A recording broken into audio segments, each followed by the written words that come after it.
Well Rooted is brought to you by Gerard and Associates CPAs. With locations throughout Los Angeles, Gerard and Associates has been guiding entrepreneurs and creatives towards realizing their dreams for over 20 years. Discover how they can support your vision at gerardcpa.com. Hey, it's Hadid. Welcome to another episode of Well Rooted. Today, I am joined by Palestinian icon, author, stylist, activist, and creator Alana Hadid. We talk all things Palestinian liberation, taking control of your own narrative, watermelon pictures. This is a great conversation. So without further ado, here is Alana Hadid on Well Rooted.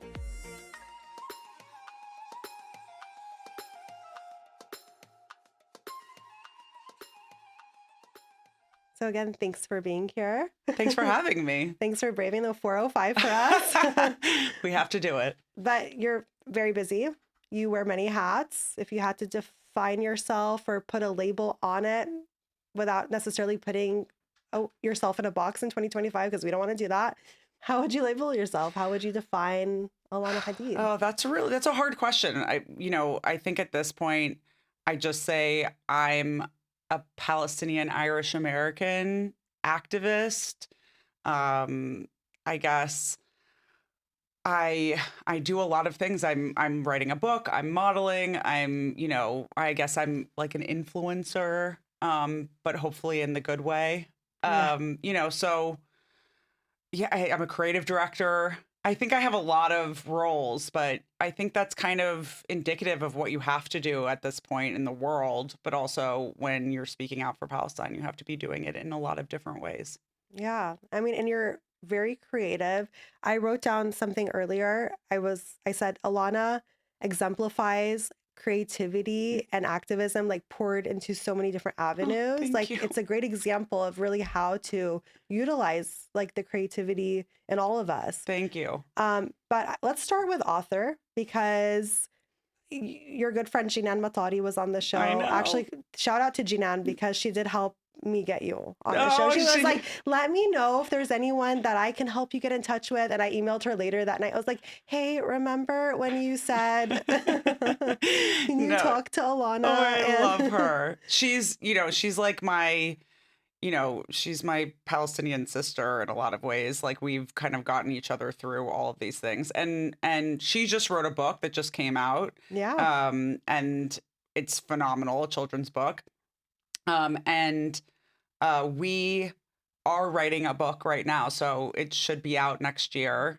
It's the Palestinian American story, and it's part of a series of American stories told from the perspective of, marginalized and oppressed groups, so that kids mostly, but I think that this one will be used for a lot of adults who don't know a lot of the history of Palestinians, can really understand what it was like to be a Palestinian American and what the history of Palestine is, and some of the myths debunked.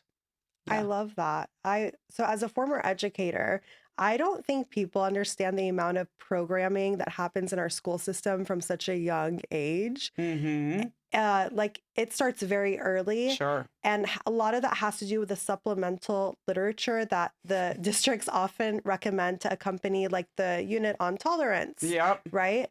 And those books are all written from a children's perspective during the Holocaust. Yeah. Almost all of them. Almost all of them. And yeah. that's pretty much the only Holocaust we are taught about in the school system. So, which doesn't make sense, because the way Common Core works is you're supposed to relate things to what's going on today, right?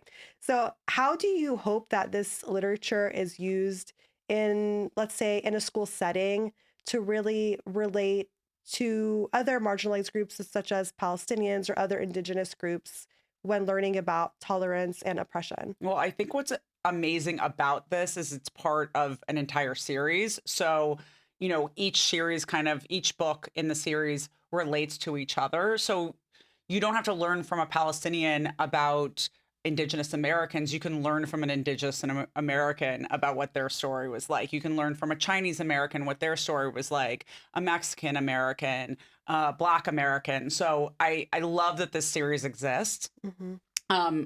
I'm obviously hoping that it, that it gives a real true history of Palestine to people that you're never taught in schools. It is by design that Palestinians aren't included in the history of, of America and the history of the world. When you're learning world history, you don't learn Palestinian history, and Yeah. they don't want you to. So I'm hoping that piques the curiosity of children and they start learning more about Palestine. I hope that teachers start including Palestine in their curriculum. I hope that private schools that are kind of outside of the realm of governmental laws, they can do a little bit more, they can say a little bit more, that they implement Palestine in their curriculum and they implement these books in their curriculum, and teach people about what indigeneity really is, because I think that that's something that's really lacking in our school Yeah. system, and it's put people in a place where today we're having to educate adults on Palestine. Hmm. A lot of people didn't even really understand what Palestine was until after October 7th. And that's really sad that it takes, the implementation of a brutal genocide for people to realize like what a country is and what a people are, you Yeah. know? No, I 100% agree.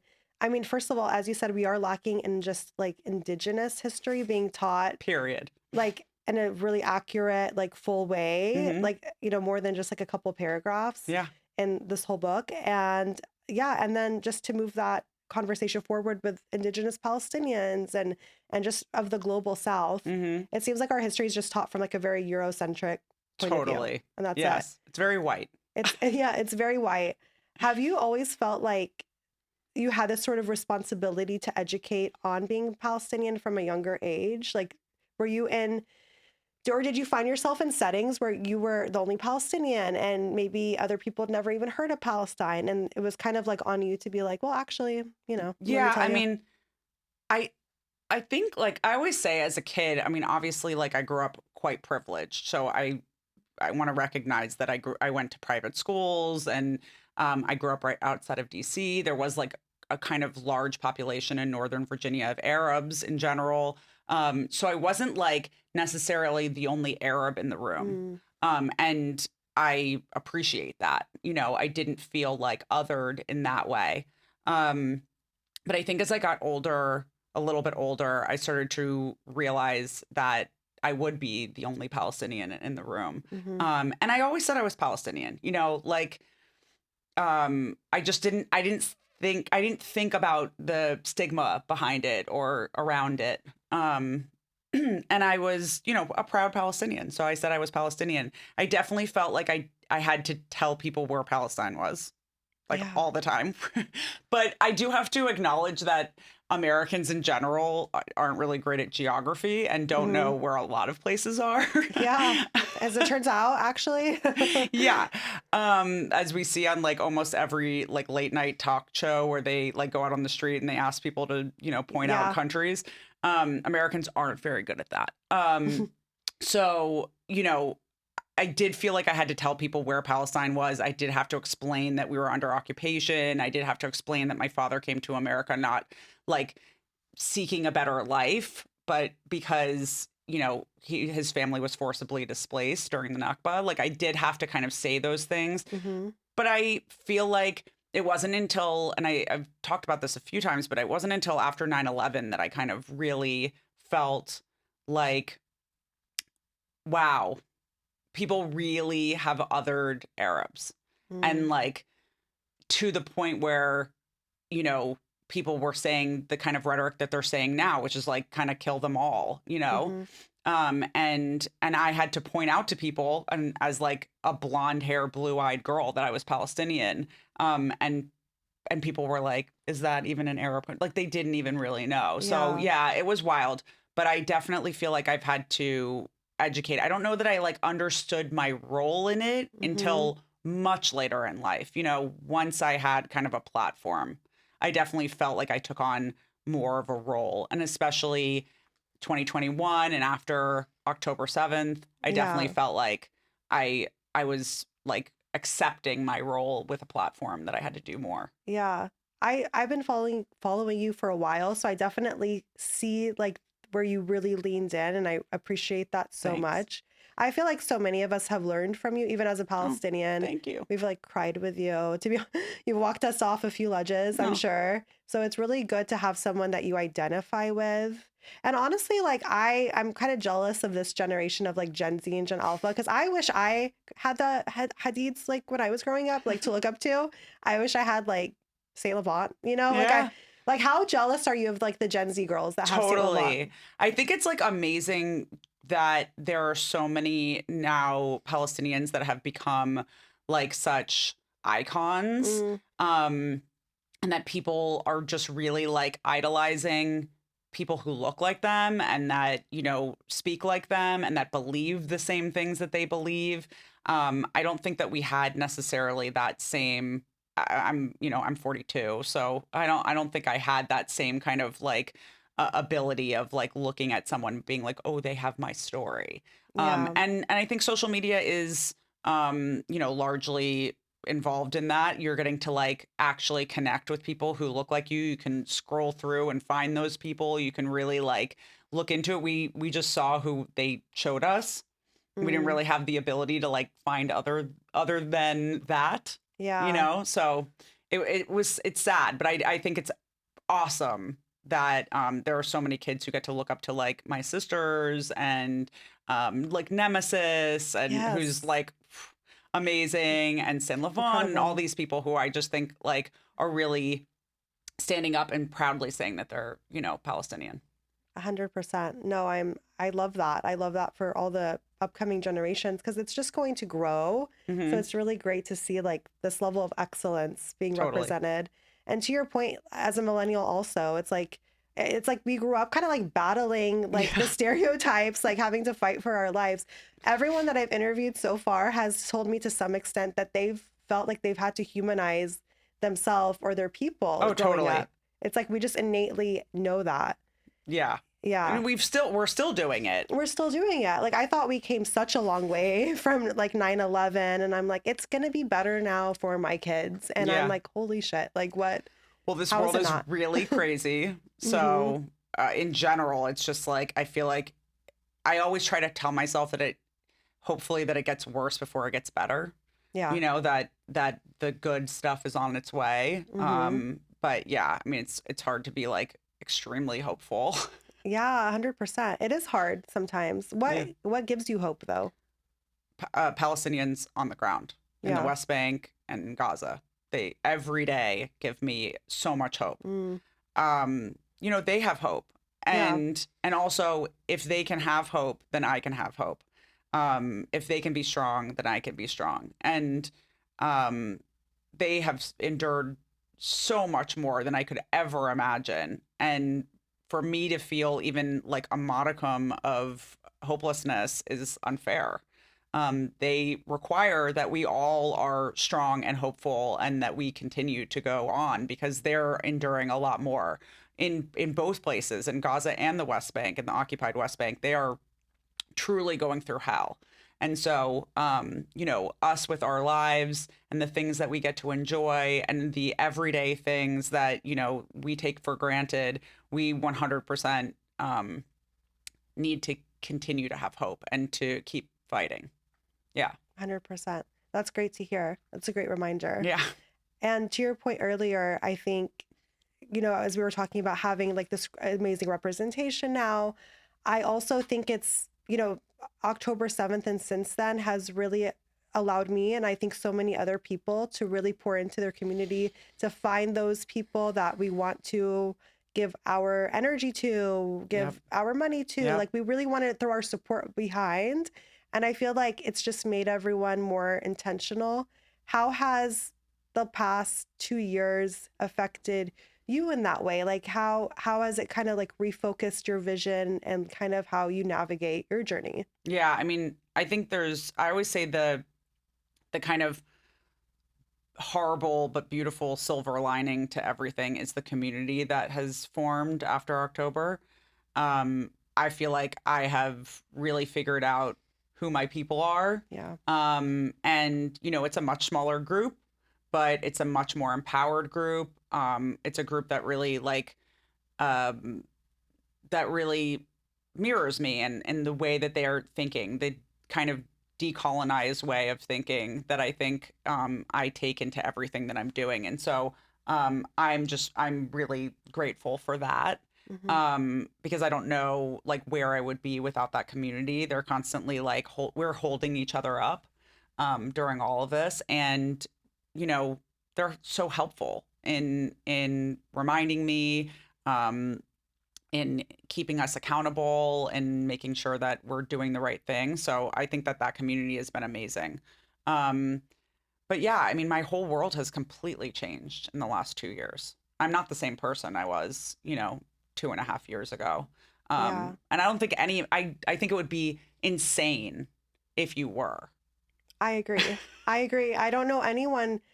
I mean, thank God I don't know anyone who is the exact same as they were 2 years Yeah. ago. I mean, I think it would be, when friends of mine or people part of my community are saying like, I just, I feel insane. I feel crazy. I feel like I don't even remember who I was. Hmm. We're constantly reminding each other like you shouldn't and you're never going to be. And Hmm. that's totally normal. Like a sane person during everything that's happening. I mean, obviously not just the genocide, but there's so much going on in this world. Um, so much happening in LA Yeah. alone, that if you were just going about your daily life, like living like nothing was going on, those are the crazy people. Yeah. And unfortunately, there are a A lot lot of of those them, yeah. people, especially here in LA. Yes.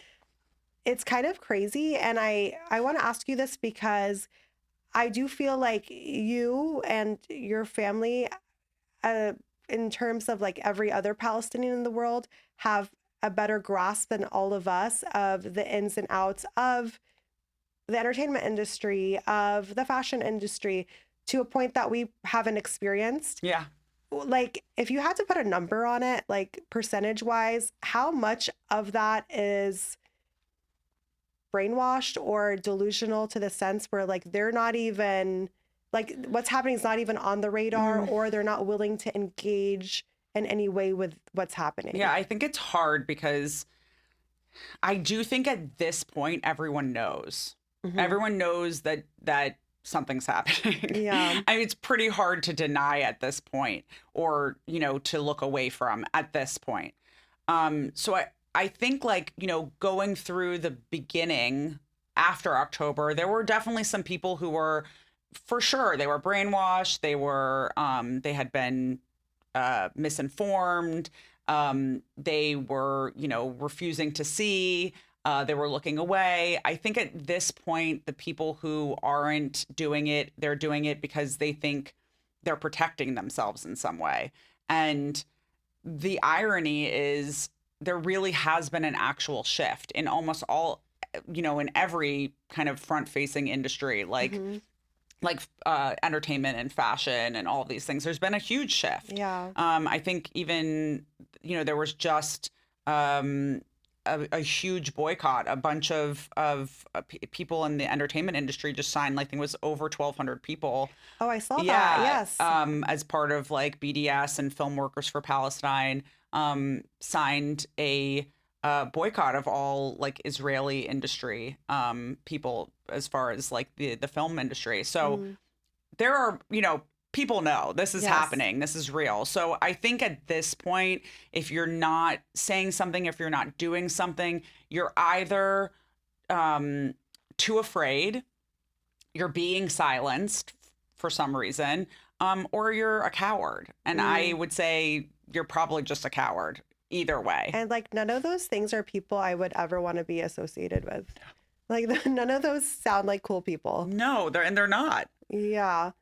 And but to your point also, there's been like this huge shift. I want to say like over the past 2-ish months, two, Yeah. 3 months. What do you like what do you what would you say contributed to that? Because it feels kind of sudden because we've been here for like what, almost 2 years. Like just as you said earlier, like we feel like we're going crazy. I feel like I'm Yeah, in the twilight zone. I think I say that every single day totally. to my husband. What do you contribute that shift to? I think it's a lot of things. I think it's mainstream media is having, their aha wake up moment. Somewhat, Yeah, I'm somewhat. Bethany. I think social media, I think a lot more kind of celebrities and big faces, big names are speaking out about Palestine. And it's, that has kind of a twofold response. It allows some of those other people to feel more safe. Hmm. And it also makes them realize that if they don't do it now, that history will forever remember them as someone who didn't do it. And, Yeah. I think that a lot of people tend to do the right thing out of shame. Um, but, and that it's sad that it takes that, Yeah. you should be doing the right thing, no matter what, Right. whether it jeopardizes your occupation or it jeopardizes, your relationships. The right thing is always the right thing. Right. But whatever the reason, I have also experienced the shift. I'm seeing it with the films that we're working on with Watermelon Pictures. I'm seeing the people that are being attached to it. I'm seeing like what's happening in fashion when I go to fashion weeks, and how many people are coming up to me and saying free Palestine, how many people are wearing who are non-Palestinians are wearing, kind of Palestinian reflecting garbs or keffiyehs or whatever it is. So, yeah, I think there's a huge shift, and I relish in it, but at the same time, I want to see more. Yeah. There needs to be more because it's not enough. Yeah. It's really not enough. It's still not enough. It's like we're still like fighting. Like it's really a fight every single day Totally. for all of us just to like keep pushing forward. And some like I commend you and your family on just using your platforms the right Thank you. way, when honestly, like as you said, you do have the privileges to maybe not do that. Oh, Like, and there are totally. so many people like that we know that are not doing that. But again, it takes so much integrity, and I think a lot of people lack integrity. They've shown us that they lack integrity. Totally. But yeah, as you said, you're going to be shamed one way or another for not speaking up for the voiceless. And do you ever like stop and think, again, as like a former social studies teacher, like I put everything in terms Social of like his, like chapters and units that Yes. we're like living through the Palestinian revolution and Oh, what that really means. Like this is all part of that. yeah. I mean, I think writing the book with Janan was like definitely like a kind of holy crap, like wake up. Like, we're writing about what's happening now and realizing that that will be the history of this time. And it was, I want to like I saw this quote that said I want to be remembered as someone who tried, and I that's what I want to be remembered as. That gives me emotion. Yeah, it Um gave me goosebumps. I want to be remembered as someone who tried, and I also want to be remembered as someone who helped contribute to the success.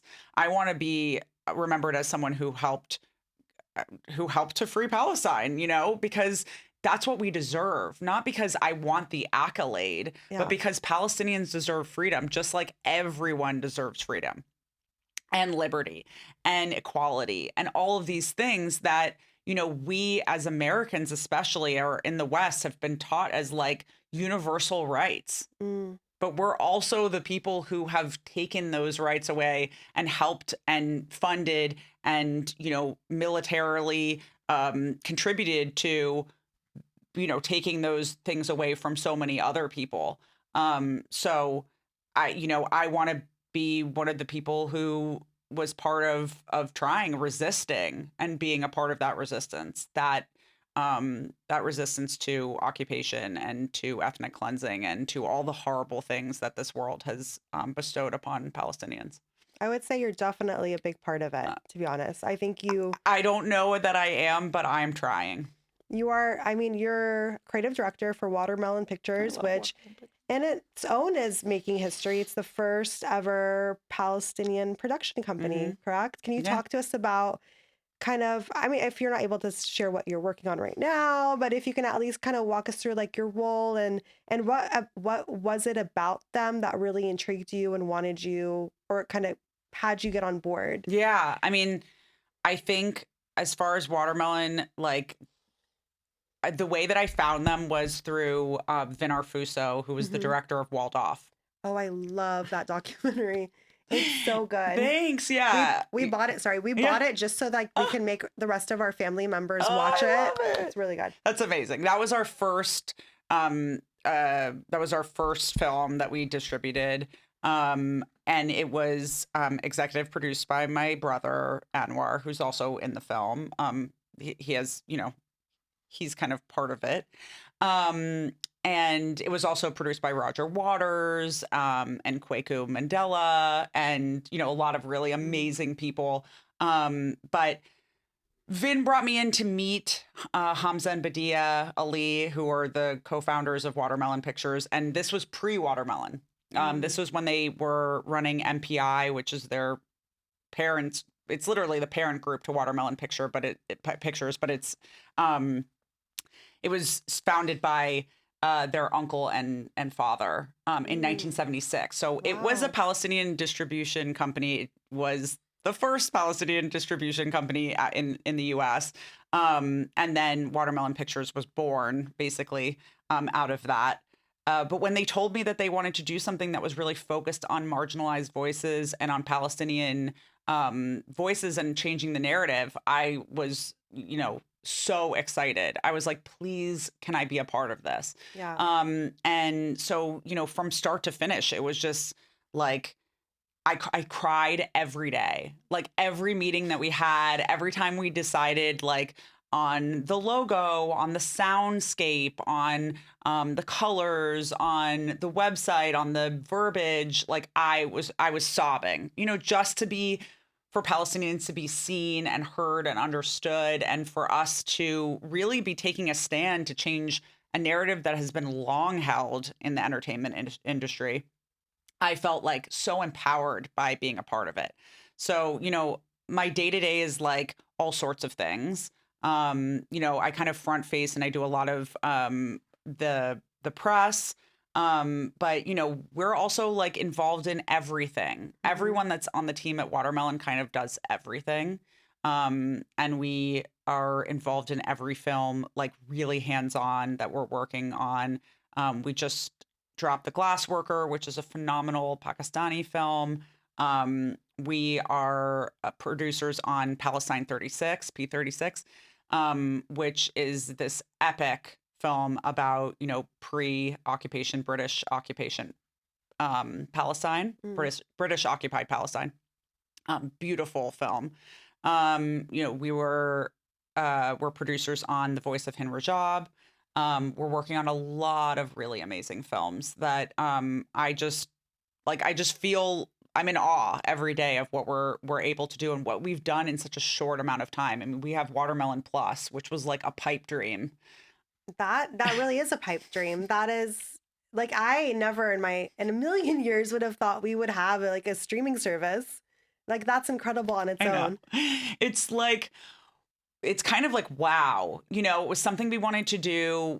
We thought about it from day -5, and we always just said, like year 5, Mm. and then we were like, oh my god, everyone really wants this, and this is really necessary. We need to start decolonizing every area of this industry, and one of them is streaming platforms, and Mm. to have like a liberated space where when you go into Watermelon Plus, that every film is curated by us, that we've vetted everything, that that you can be safe in, that like what you're watching isn't going to affect you in the wrong way. You're not going to be supporting the wrong people. That is so important because the number of times I have watched a film or a TV series that's really popular And then you find out someone's a Zionist. Yeah. that someone's a Zionist, or I was like, oh, I thought we were like the heroes in Yeah. this one, or I thought it would be like a little accurate. And I'm like, oh, we're the bad guys again. Yeah. Like, and it's just the same thing Totally. over and over Over again. and over again. Yeah. It's like finally, like it's a safe space. Yeah. Yes. And that's like, I'm always advocating for what freedom can look like now. Hmm. We have to start creating what freedom can look like now. And that means really liberating spaces that haven't been liberated before by creating those spaces now so that we can start feeling what that liberation can feel like so that when we get there, we already have things in place that would fit in perfectly for Yeah. freedom, you know? That's a really great thought. And then what I love about it is you guys are creating and producing some of the most beautiful documentaries that are so important right now. I see comments under some of these documentaries, like on social media, where it'll be like, well, that's not really the time for this right Yeah. now. And then I'll see, like, thank God, like a comment right underneath. And it'll be like, do you know how documentaries work? Yeah. Like, it's there for a reason. And we need all of these stories to be told right now. So if we were to like to talk about the encampments, Yeah. did you ever imagine that you were not only documenting what's happening, but also playing a role in the history that we're all living in right now? Yeah, no, I mean, so Munir Atalla, who is our director of productions and acquisitions, who's just a phenomenal human, but also phenomenal at his job. He was working with BT News because he was also an adjunct professor at Columbia. Mm. So he was at the encampments, and so he saw that like the guys from BT News were on the ground for all of it, and they were just gonna like release it on their social media or Oh, like wow. YouTube. And he was like, let's look at this. Hmm. Um, and it became this amazing documentary. And I was, immediately like enraptured by it. And I have a friendship with Macklemore. I was talking to him about it and just sent it to him so he could see because obviously it had a lot to do with Hins Hall, and he had done that phenomenal song, Mm. or two songs, Yeah. and so it just kind of came together really organically and truly because we thought it was important that people understood the reality of what actually happened at the encampments, what they were really about. Yeah. But then Because it was released after Mahmoud Mahmoud, Khalil was detained. so the intention was for it to go out when school went back in session. Mm. We were going to do, a university tour, and we were going to release it in like, at the end of summer. Like that was our plan. But Mahmoud was kidnapped, and we were living the story in real time, and we had to make a decision, and we, had a relationship with his family, and they also believed that the important thing was for people to really see the true story of the encampments and also his role in it and how what a beautiful human he is. And so we sped up the release, and I think um, it was amazing and it was integral, and I appreciated that so many people came out to see it. It ended up breaking records for the highest grossing documentary Hmm. in history.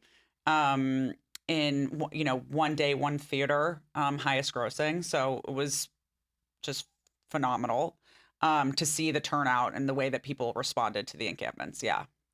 And now you guys are, you said, I'm sorry, you're producing or you're part of the Voice of Hind Rajab as well now. Yeah. So Hamza and Badia came on and they're producers on it. Hmm. And, there's a lot of other producers. We believe that her story needs to be told and that more people need to hear it because it is reflective of the ongoing story of what's happening to Palestinian children. But her story touched so many people, and her mother is involved as well, and so is the Palestinian Red Crescent, and I think it's a respectful depiction of what happened. That she's not shown on camera. Um, it's not violent in that way.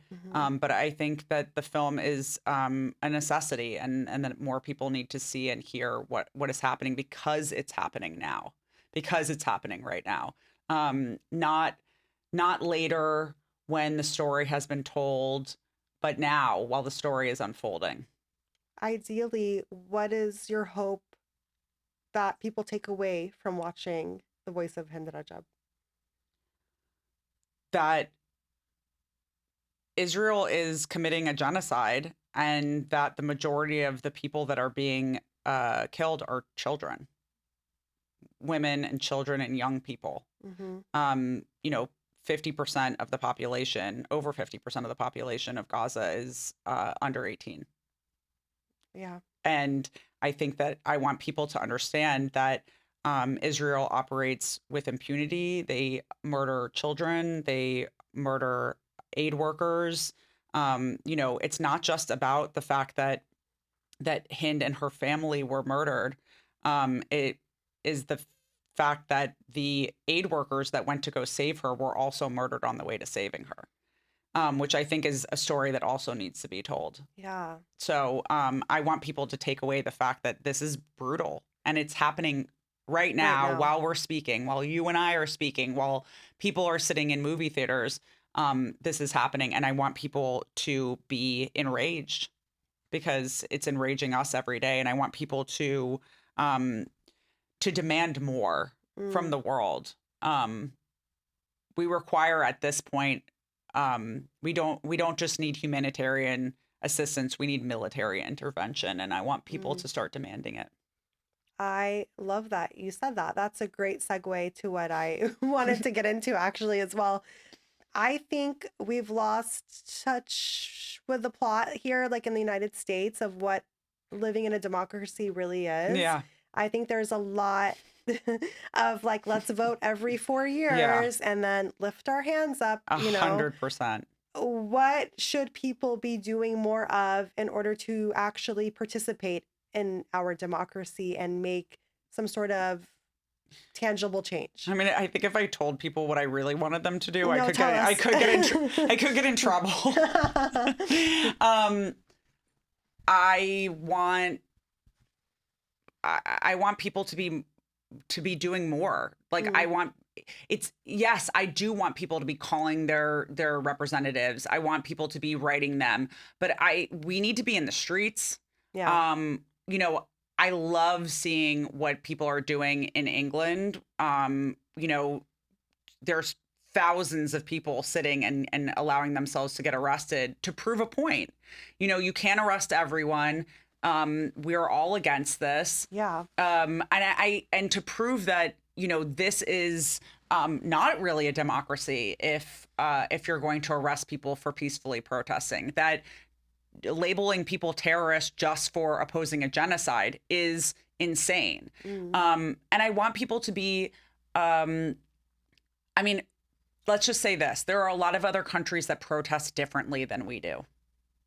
Yeah. And I think that it would be great if we started taking some cues from some other countries.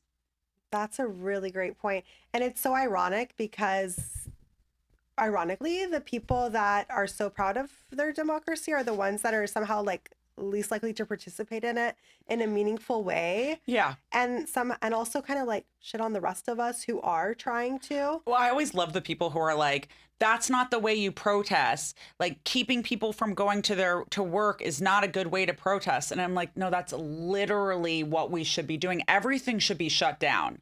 Like it's hard for me, like I know I'm also actively part of it because I'm driving, I'm, going to do things. I'm also living. Right. And we have been programmed not to just stop our lives, to continue our lives while we are experiencing all of this. And that's really hard because there are two sides to this coin. We live in this kind of capitalistic hellscape where we still have to pay bills. And we are watching, horrific things happen throughout the world. And this country specifically, out of all the Western countries, has really been programmed not to resist our government. Yeah, it's very interesting. We are really, really programmed. It's extremely interesting. Like, you see what's happening throughout the world when people are pissed about things. They do way more let's just say. Yeah. They get a little bit more upset everywhere else basically in the world. And we will sit, on a street and block traffic, and people are like, they can't see the forest for the trees. They don't think about the reason why we're protesting that way. They are pissed off just that we're protesting. And because it's an inconvenience. Yes. To them. Yeah. And we are so used to convenience here that we don't know how to break out of that. And I really would love to see more happening. I can't say what it is, but I would love to see more. And, call me if you want to do more. There needs to be more, because so many people think that they can avoid being political. Yeah. That they can just go on everything being is political. Everything is political, from the cup of coffee you have in the morning to 100%. the music you listen to the clothes you're wearing, clothes you wear, where you shop. Everything is political. People, and most of all, we are actively participating in this genocide. Just by going out and buying a cup of coffee, or buying a piece of clothing, or paying a bill, or paying your taxes, you are actively contributing. And we need to start taking categorical shifts in our world and the world at large in order to change what's happening, not just in Palestine, but throughout the world. I mean, you do not need a new phone. Yeah. You do not need the next phone. Because that is actively contributing to what's happening in the Congo. You do not need to buy that specific thing from that specific country, from that specific company, because it is contributing to what's happening in Sudan. We have to really be thinking, and we need to change the way we function and act in the world, because everything you do, as you were saying, really does make a difference. And we need to start seeing ourselves as powerful, because we really are. We as a people, the government is supposed to be afraid of us. Because they work for us. We put them they're in supposed office. to. Yeah. And they're supposed to be worried about us. Yes. And taking care of us, because they should be worried about us. And they're definitely not. They're not afraid of us at all. Not. And they should be more. They definitely should be. And that brings me to my next question. It's how do we make them afraid of us? What are your... No. No, but I remember when Zahran Mamdani was elected mayor of New York, and I remember you posting a reaction to it, and you were really... You brought up a great point, because you said, this is now a shift. For the first time ever, we see the influence of Palestine in some sort of election here in the United States. And it was a major election. Yeah. I mean, the mayor of New York is huge. And, he openly supports a free Palestine. He speaks up for a free Palestine. And he also dealt with a lot of Islamophobia, which he still does. Yeah. And through that all, he just remained 10 toes down, for Palestine. And explain to me, why that's important, or explain to us why that's important, and, what more politicians should be doing. Yeah. I mean, in general, I'm extremely disillusioned by politicians in the United States. I feel like, whatever it is, once you get sucked into the system, you lose all of your balls. Yeah. They cut them off. So, I'm hoping, fingers crossed that there's kind of a new generation that really wants to represent their people. I also feel like it's absolutely insane that we're the only developed democracy in the world that has two parties. And that's crazy. Yeah. Two parties can't represent a country this large. No. Nonetheless, I love seeing that there are more politicians that are refusing AIPAC money.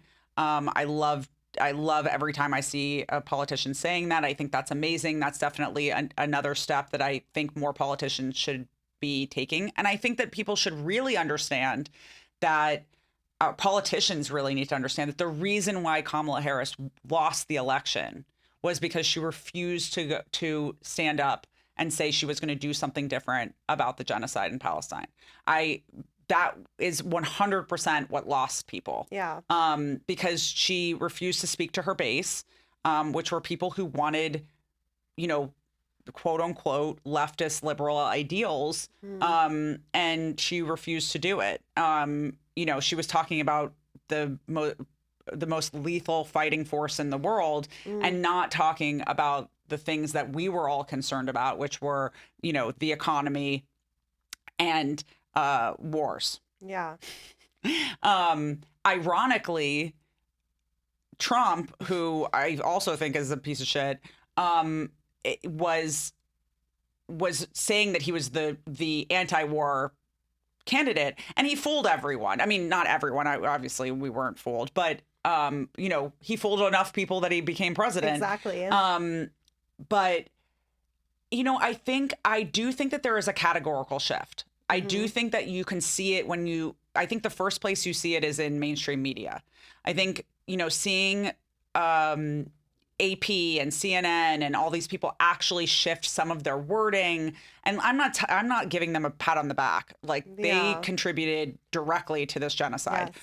But seeing that they're shifting the way that they're covering things and how they're covering things and how they're saying the things that they're saying, that's a huge shift. And when you see a shift in mainstream media, when you see, Pierce Morgan coming at Israeli representatives, when you see things like that, that there's going to be a shift, it's a trickle up, trickle down kind of effect when it comes to politicians. Politicians are seeing that the world, as far as the voter base, are shifting, and they need to shift with them. Do they want to lose their AIPAC money? No. So they're trying to figure out how they can do both. But I do see a shift. I do see politicians saying free Palestine.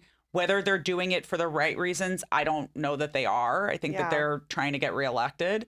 But, we have to pay attention to where the shifts happen. And obviously I'm hopeful, but I'm also hopeful for a huge shift in the system in general. I want a new system in the United States. We have a really broken one. We do. And people really just need to take more responsibility for their own governments as well. Yeah. Yeah.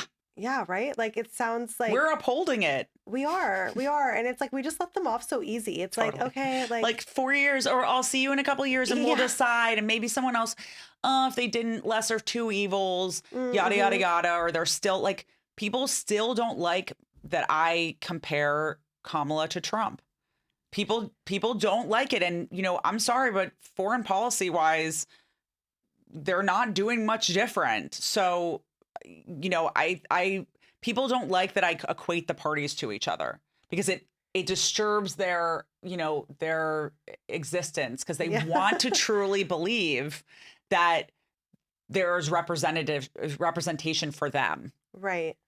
And I'm sorry, but no one is really being represented by a government where, one, they can all be supporting a genocide that they are financially gaining from, because they are all contributors. They are all invested in all of these companies like Raytheon and Elbit Systems and all of these things. So like, come on, guys. Like, all of them, so both sides of the aisle. No, it's so extreme, and I feel like it should be so obvious to people now. And it's like, dude, but you still have to keep saying it. Yeah. Because, as you said, people just want to stay comfortable, and they think that that's working for them, and it's like, no, it's not. Because, like, look at our economy; it's really not. I know, right? Like, how expensive are eggs? No, seriously. Where do you get your news from? Oh. Everywhere. Okay. And mostly independent journalists. Okay. I also have started using Ground News, which I actually really love, because it's not a news source, but they, look at everything that is coming out, the headlines, and they tell you, like, what, who owns that company that owns that publication. Is it independent? Are they left leaning? Is it factual? So it's helpful for me in that I think I have a discerning eye, but you never really know. Yeah. So I really dig in, but I really get my news now from independent journalists, like mostly on the ground places, who are probably part of the community. I think that at this point during like a genocide and genocides that are happening in other places, like it's much more important to hear the stories told by the people who are experiencing them. I agree, Yeah, 100%. And there's so much like propaganda that gets mixed in as news or totally. labeled as news. What's the most insane or one of the most insane like pieces of Israeli propaganda that you've come across that people have actually fallen for? Oh, that it's a democracy. Yeah. Speaking of democracy. Yeah, I mean, I think almost everything that comes out of Israel is propaganda. And they don't even hide it. No. They had like I think they said that they were putting like $150 million into Hasbro, which is their propaganda machine. Um and yeah, they're not hiding it very well. It's almost all propaganda, but I think that the one that struck me the most to start with was the 40 beheaded babies, obviously, and also that they didn't that they weren't the ones who bombed the first hospital in Gaza. Mm. Since now Where they they've found bombed the like calendar. yeah, Yeah. Mm. they've bombed like multiple hospitals since and taken full responsibility for doing it. And so it was like it's it's just the way that that like current history has such a short memory. Mm. Like people can't remember that they totally denied bombing hospitals, that they would never bomb a hospital. And now they've done it, 20 something times. So Yeah. I think that but I think just the propaganda that, that Israel is, that it was that it was Just like uh the whole story. yeah, just the whole story, that it was promised to them 3,000 years Yeah. ago, that it was a land without a people for a people without land, that entire that it's not colonial. I think just the entirety of Israel is propaganda. And the world has been falling for it and literally been like beholden to it for a very long time. Yeah. And it's Yeah. kind of weird because I mean it's super weird because it's like if that news or propaganda that they're feeding you is just getting your consent for them to just enact these like horrifying crimes of humanity, like maybe it's not the news you should be, Yeah. open to receiving. But so many people like it's self-serving. Mm, So many people want that confirmation bias. Like hmm. they want to be told the information that's going to make them feel good and it makes them Yeah. feel safe. And there's so many Americans, I think, that have always felt like, oh, well, Israel is one of our strongest allies. When, now we've seen it for years as Palestinians and been paying attention, but like now there's all these kind of, CIA agents and that have been saying, "Oh no, like we don't trust Israelis at all," and they're like our biggest spies. Mm, And so I think it's like important for people to even Palestinians, even Arab Americans, to like really dig into what you were taught about this country, about our country, about Israel, and like back it all up yeah. and like relearn Yeah. because you have to look at it with fresh eyes because so much of what has been taught to us Hmm. has been completely bullshit. Yeah. Yeah, as you said, even as a Palestinian, even as Arabs, we're colonized in some ways here. Just Because we live in a Western yeah. country, yeah, Yeah. And then here, like we both live in one of the most Zio heavy cities 100%. in the whole world. How do you navigate like just being authentically you and doing all the things that you do while also being surrounded by that? Because it's kind of everywhere. Well, I mean, I didn't even realize like how many friends of mine were Mm, Zionists until 2021 and then again October 7th. 2021 was a big purge during Shejara mm. and everything that was happening there, and I was having, a lot of discourse on social media about it, and I was like, "Oh my god, I can't believe how many of my friends who I've known and have known me as a Palestinian, Yeah. for 10, 20, 15 years, were like like, I can't believe you feel this way. And I'm like, what do you mean? Oh. What do you mean? But then after October 7th, it was like a massive purge as well. And I was like, wow, I'm realizing that some of these people who were like okay with me talking about it in 2021, like can't stomach it now. And yeah, I mean, it's been like an interesting process, definitely, to realize like how many non-Jewish people are like so tied to Israel. That's so mind-boggling. Well, it's financial, a Yeah. lot of it. A lot of it is either a person they work with, or, you know, the company that pays them, or multiple companies that they work with are tied to Israel in some way, and they're just not willing to give up their financial security to have a conversation about, you know, the important subjects, which are like liberty and freedom for Yeah. all. And they don't want to acknowledge that there's a genocide, because then they have to acknowledge that they supported that. Mm, that's true. Yeah. Yeah. And I think that's a big thing. It's like a lot of people really don't want to acknowledge that there's a genocide, because then they have to they have to realize they're not the person who would have hid someone during the Holocaust. Which is a story we love to tell. Yes. Yeah. And it's a story that people love to tell to themselves. When we were kids and we were in history class, when we learned about, you know, enslaved people in America, we always thought that we were going to be those people who would have helped, who would have the hid Underground exactly, Railroad, who would have yeah. helped.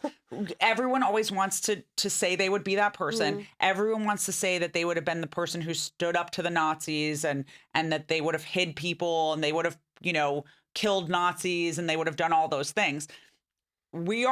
This is your version of that. Like, whatever you're doing now, and people have said it before, whatever you're doing now is what you would have done then. And if you're just chilling, you know, scrolling on Instagram, buying things on TikTok, and, you know, like vaping, then like, and you know what I mean? Like, and you're not using your time to the fullest to have these conversations within your community, within your family. Like, no one's saying that you have to become some sort of like social media star. Right. No one's saying that you need to, you know, give speeches. Yeah. And no one is, but what I am saying is like do something. Do something, because it's been 2 years. And at this point, like, you know, a post about Palestinian children isn't enough. Yeah. Like, just saying like I care about, it's not enough. Yeah. Yeah. Like, I mean, not to name names, but But dear, you're but going I will, to, because this is my platform. But like the other day, Jennifer Garner like posted like I didn't see that. She posted a video of herself running, who comes across as like, there's so many people who you're like, those seem like nice people, right? And then they're just oddly silent. But she posted a video of herself running, and something about somewhere in the world there are children starving. Oh, somewhere in the world there are children starving, and I'm going to run every day for 25 something. It was something, I don't even remember what the whole gist of it was, but she really threw me off at that somewhere in the world. And all the comments were like, just say Gaza, say Palestine, like, say but also it. say Sudan, say Congo, say how many other places there are children dying, because there are multiple places. Like, I just found it so odd. Her daughter, I think, spoke out about Palestine. Was definitely like walking around wearing like a wear the peace. Yeah. Yeah. So like I Have love her that. back, But, at least, right? yeah. But at the same time, yeah, there's a lot of like dancing around the subject. And yeah, like you couldn't say like, well, you know, somewhere in the world there are people that are going into camps that are bad. Like, you needed to say Jews were being exterminated by the Nazis. Like, you don't get to say, you don't get to not say Palestinians are being slaughtered by Israelis. Like, you have to say it. You have to say not only who is being hurt, but who is hurting them. Because that is what mainstream media has done so well, is sidestepped the blame. Like, a bomb hits Gaza, and, you know, 39 people are killed. Palestinians are killed. By who? Who dropped the bomb? Also, like, be real journalists. Who dropped the bomb? Who funded the bomb? Where did the bomb come from? Like, That's do like real fourth grade. That's yes. like who, what, where. Yes, exactly. You're a Yeah. teacher. You would have been like, who did that on this, like in a red Yeah. pen, question mark. Like it's so mind-boggling that 2 years later and frankly 77 years later we're Yeah. still having to do this. Like we're still having to reframe it for people. We're still having to explain it to people. We're still having to ask people to not be vague. Yeah. And now there's a genocide happening, and it's a genocide. So call it a genocide, say who it's against, Palestinians, and explain that there's an occupation, and say who's the perpetrator of it, Israel and Right. Zionists. Say it. Yeah. Yeah. And also like I would say like we need the ceasefire, right? Yeah. But we also need an end to the occupation. We also need aid in, yes, but we also need to dismantle that whole system. Oh, the whole thing. And that's nothing towards like Jewish people. That's just like a But whole. we don't need to preface it. We don't need to preface because there's it. anti-Zionist Jews who have done it for us. Yeah, no, exactly. But it's like those voices also get muffled in mainstream media, unfortunately. Totally. But as you know, just like to dismantle the whole system and reprogram, that's a lot of work, and we need all hands on board. Exactly. And that's 100%. We need all hands on deck for this because this is not easy work. And it's encompassing a lot. It's a liberation movement that is, a stepping stone to collective liberation. We're not done when we free Palestine, That's true. I would be doing you a discredit if I did not ask you about your fashion, because I would be lying if I said I was not wondering what you would walk in wearing. I love your t-shirt, by the way. Oh, thank you. But you just like have the coolest fashion sense. It's like, how would you describe your fashion sense, your personal style? Oh, eclectic and extremely Palestine at this point. Yeah. Now it's very, but I think it's just eclectic. It's reflective of my, of my mood, of my feeling, and it always has been. So obviously what's going on in my head is always Palestine. Yeah. And so my clothing is reflective of like how I'm feeling, my soul. Yeah. Yeah, and you're clearly feling spicy today. I am, exactly. Yes, exactly. I'm feeling like a spicy Palestinian. Hell yeah. One last question. What does being well-rooted mean to you? Oh, I always say that my family's lineage is firmly rooted in Palestine. And I think to be well-rooted is to start to really know yourself well enough that you can know others. It's so many things. It's to really understand your lineage and to respect it and to be proud of it. And I am so incredibly honored to be well-rooted as a Palestinian. And we are honored to have you. Thank you. To have you here. And also, I would say if you want to know the definition of well-rooted, see Alana Hadid. See actually any of the Hadids. Like, you make us very proud. Thank you. Thank you for being here. Thank you so much for having me. This was amazing. Thank you. I appreciate it. I gabbed a lot, but I appreciate it. I loved it. I love the gap. Thank you Thanks. for listening to another episode of Well Rooted. If you enjoyed today's episode and felt it brought you value, please subscribe, leave a comment, give us a like, and a review. This episode of Well Rooted has been brought to you by Girard & Associates CPAs. With locations across all of Los Angeles, Girard & Associates has been helping entrepreneurs and creatives make their dreams come true for over 2 decades. Go to girardcpa.com to learn more. This is Haneen, and we are all well rooted.